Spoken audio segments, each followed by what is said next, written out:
Second test ম্যাচেও পাকিস্তানকে হারায় দিল বাংলাদেশ। প্রথম ম্যাচে হারিয়েছিল ১০৪ রানে এবং এটাতে হারালো ৭৮ রানে। এই নিয়ে ব্যাক টু ব্যাক ৪টা টেস্ট ম্যাচে বাংলাদেশ পাকিস্তানকে হারালো।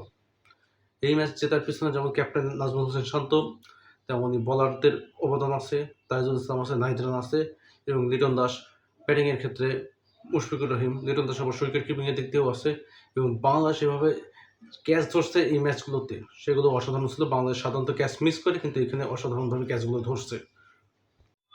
মানুষ বলে টেস্ট ম্যাচ বোরিং, কিন্তু এই টেস্ট ম্যাচটা প্রচুর ইন্টারেস্টিং ছিল, স্পেশালি রিজওয়ান আর লিটন দাসের জন্য।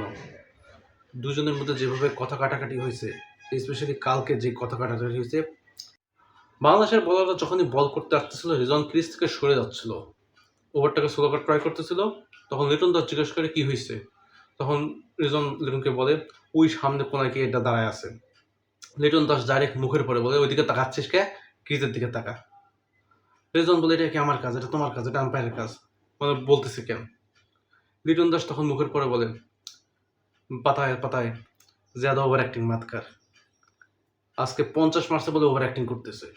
তখন এর মাঝখানে শান্তও চলে আসে, থামাতে না, আরও স্লেজিং করতে। শান্ত বলে ওভার অ্যাক্টিংয়ের জন্য 50 পয়সা কাটো। এই নিয়ে প্রচুর কথা কাটাকাটি হয়েছে, প্রচুর স্লেজিং হয়েছে। এই সিরিজে রিজওয়ানকে আরও একবার ট্রোল করছিল লিটন দাস। লিটন দাস যখন লাস্ট টাইম, মানে ফার্স্ট ইনিংসে না তার আগের টেস্টে সম্ভবত রিজওয়ান ব্যাটিং করতেছিল, নাহিদ রানা বোলিং করতেছিল, তাইজুল ইসলাম বোলিং করতেছিল, তখন লিটন বলতেছিল ভালো করে বোলিং কর তাইজুলকে মোটিভেট করার চেষ্টা করছিল, সেটা বাংলায় বলছিল যে রিজওয়ানের পাকিস্তানে তেমন কোনো ভালো রেপুটেশন নাই, আউট হয়ে গেলে পাকিস্তানে ঢুকতেও দেবে না। সো এইটা নিয়ে আমরা টেস্ট ম্যাচে দেখছি। সো এইটা টেস্ট ম্যাচকে আরও ইন্টারেস্টিং করে দিছে। এবং এই টেস্ট ম্যাচে প্লেয়ারদের কথা বললে তাইজুল ইসলাম 6টা উইকেট পাইছে, তার মধ্যে ইম্পর্টেন্ট অনেকগুলো উইকেট ছিল।